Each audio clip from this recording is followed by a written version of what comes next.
Hey everyone, Broadbent here and welcome back to another Valheim update video. Today we're going to be breaking down everything that is new in the Hearth Home update, so without further ado, let's crack straight into the video. So because of how large this update is, it's actually a lot bigger than expected. There's quite a lot of really cool stuff in here. I'm going to be sort of going through this in no particular order, but I'm going to try and categorize it the best I can. One other thing, if you do find this video helpful and informative, if you could press the like button, that would be absolutely dope. So first off, we're going to cover all of the buildables that have been added to the game. So these are going to be found in the right-click menu for the hammer. Now, one minor change that is worth noting is that the hearth has been retextured. It looks a little bit cleaner and fancier now. We've had 3 new piles or stacks added to the game, so that's one for core wood, one for fine wood, and a coal pile. It just adds a nice little extra way to spice up the outside area of your base. We've got a brand new treasure chest, but note that this is not actually a fully functional chest. It's more of a decorational piece that requires treasure to build, and then when you go to break it, you get the treasure back. Along with the treasure chest, we've got the coin pile and coin stack, which you can finally use your coins for and actually build something cool with them. Next up, we've got the Cartography Table, which is sort of our first main feature of this video. Now, this table allows you to transfer your map data and the areas you've explored onto somebody else's map. You do this by going up to it, interacting with it, and it transfers your data to the table. Then your friend can come up to the table and then retrieve the data off the table. Next up, we've got the crafting tab. So in the cooking section, we have a lot of nice new upgrades for the cauldron. We've got the iron cooking station, which is required to cook some types of meat. The spice rack, butcher table, and pots and pans are all upgrades for the cauldron, which basically allows you to access higher tier foods. Next up, we also have a stone oven. Now, this is going to be, going forward, the way that you bake bread and pies, which is really nice. Now that we've got like a dedicated thing for that, it makes so much more sense. One of the coolest features in this update is the Obliterator. Now, this item basically exchanges items that you don't want for coal. So you build the Obliterator, you chuck some items in, then pull the lever to the right, and Thor will exchange them for coal. This is something that the community has wanted for a long time. It's just a way to delete items. And I love that you get items back, or like something back in return. Damn, that's good. Nice job, Iron Gate. Next up, we've got all of the building pieces. So first up is the wood wall 1x1 tiles. And you can fill all those tiny little gaps in your walls. Finally, we also have the 26-degree and 45-degree inverted sloped walls. Damn, this is so good. Along with that, we've also got 26 and 45-degree core wood beams, so you can have angled beams now. A brand new item for your windows is the wood shutter. So this acts just as much as a door, except it is 1 meter tall and 1 meter wide, and you can add 2 of them, so it's a 2 meter wide.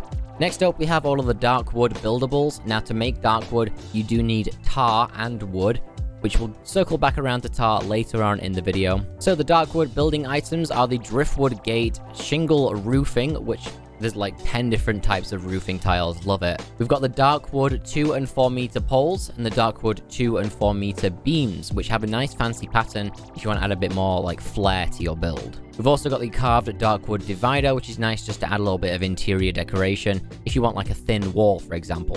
And last but not least, we also have the DARKWOOD arch, which is self-explanatory. It's just a nice little arch, just made out of DARKWOOD. Moving on to the final few buildables here, we have the Raven and Wolf adornment, which obviously you sort of know where this goes. We've got some brand new cage, wall, and floor buildables, which look amazing, by the way. They cost 2 iron, I think, so they're quite expensive. Obviously, I think it changes for the 1 and 2x2 variants. Finally, we have the crystal wall, which is made out of crystals that you get from stone golems. Basically, this looks like a window. I've had some issues building with it myself, such as you can't build a, you can't stack one on top of the other for some reason. So, I don't know, have a mess around with it, see what you think, but I think basically it's supposed to be a window. And the final section for the buildables is going to be the miscellaneous section. So, this is huge, alright? You ready for this? We have a black metal chest. This chest is gigantic. It fills out the entire slots of a chest GUI. So you can store so much stuff in this. Obviously, this does come at quite a big price, and it's a late game item, but absolutely love it. Great job. We've got a lot of new decorational pieces like the DARKWOOD chair. We've got the sitting log, stone throne, round table, a long heavy table, which is really nice. Also, the standing blue burning iron torch, which basically uses the Grey Dwarf eyes now. We've got the blue, red, and white banner, and the white and blue striped banner, which I'm pretty sure both of those are new. And finally, we have the hot tub, so you and the boys can chill nice and warm in your snowy mountain base. So now let's talk quickly about some more general changes. So first of all, the food status bar has been completely replaced with timers that basically tells you how many minutes is left on that piece of food. It's just a lot more clear, I think, for newer players. You can now plant birch and oak trees and also onions, which is a new addition. We'll get into that later on. Now, one of the major changes that is super nice is that locks are now breedable. Yes, that's right. If you give them cloudberries, 2 locks will produce a lox cub. I think that's what they're called. One thing to note is that this does take a long time for them to grow, so just don't expect them to grow in one day. There's quite a lot of rebalancing that happened this update, and honestly has got a bit of controversy surrounded around it. People don't like it. So each food has been sort of drifted into one of 3 categories. It's either going to give you mostly health, mostly stamina, or a good balance between the 2. Now, you can tell what it is by the food icon with a little fork. If it's yellow, then that means it is for stamina, red's for health, and white is a good balance, which is for both. So you do have to be a little bit more careful now on what you eat. People have noticed that it's just a little bit harder to meet your requirements with stamina and stuff, so have a mess around with it and see what you think about the new food rebalance. One thing to note is that you also get more information when you hover over food items, which can help decide if you want to eat it or not. Another section that has been rebalanced is blocking. It seems to be completely redone. So blocking is no longer tied to your stamina. Blocking is directly impacted by your health. There's also been a Stagger Bar Gui that's been added, which is basically a little bar to the right of your crosshair. And if that bar reaches the top, you're going to get knocked back. So like you used to run out of stamina, that is what happens when that bar reaches the top. So you get hit, the bar goes up, and then it has to cool back down. So if you're surrounded by 5 enemies and they're just you're gonna get staggered and you're gonna have a hard time blocking. I'm yet to mess around with this properly, but I think this is gonna be a really cool change. Let me know what you think in the comments below. One of the more important changes that is honestly, it was game breaking before. You can now rename tamed animals. So if you want to give them a nice cool name, you can do that. If you want to call one Barry, you go ahead and do that. A toggle has been added to disable auto picking up items, which is really nice if you want to go and walk through somewhere with loads of drops. The default key is V. If you press it, you will no longer pick up items. Press it again, and you will. Really nice. We've got 2 new graphical options, which I don't fully understand. Basically, one is called active point lights, and the other is called active point light shadows. I went around for about half an hour trying to figure out where this actually applies to the world, and I couldn't find it. So, circling back to tar. Tar is a new item that has been added to the game. There's a lot surrounding it, so let's just break it down a little bit here. To get tar, what you need to do is head into the plains biome and find the tar pits. These tar pits are very, very dangerous. There is a new mob called Growth that protects it and shoots tar at you. It does slow you down, and they deal a lot of damage, so be prepared. This is not going to be an easy fight. When you get to the tar pits, you are surrounded by some tar drops on the ground. You can pick these up for, I believe, a 1 time. And if you want any more after that, you will have to kill the growth for the tar at that pit. Some cool things to note about this tar is it is dynamic liquid. So what that means is basically if you were to dig away the terrain, the liquid would flow down the hill. It's really cool to see. And finally, in this video, we're going to talk about all the new items that are in the game. The first one is the Thunderstone, which is sold by the trader in the Black Forest. This stone basically allows you to communicate with Thor, so this is used when you build the Obliterator. So keep that in mind. If you want to have that exchanger, you will need to have the trader discovered. There's also apparently a new way to throw up the foods that you have eaten using something called bukeberries or pukeberries. I don't know which one the game's preferring right now. I would love to comment more on this, but I don't actually know where to find the berries in the world. I have explored for roughly half an hour trying to find them, and I just can't seem to find them anywhere. So if you know where they are, make sure to let me know in the comments below.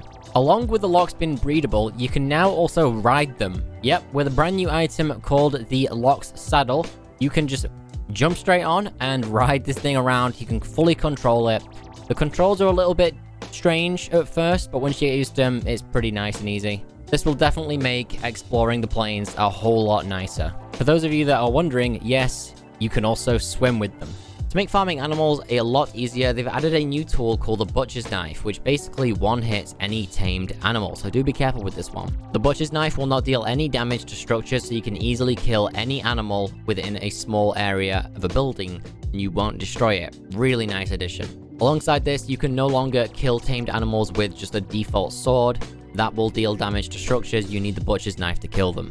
We have 2 new weapons. First of all, the silver knife. Then we've got the crystal battle axe. The crystal battle axe seems to be the first crystal weapon that we have got in the game. Once again, you can get the crystals from killing the golems in the snow biome. So yeah, quite a high requirement for this as well. It's a good mid-game weapon. We have 2 new shields added. We've got the iron buckler and the bone tower shield. I've got to say the bone tower shield looks damn good. Nice job on that design. And last but definitely not least, we can talk about the new foods and meats that are in the game.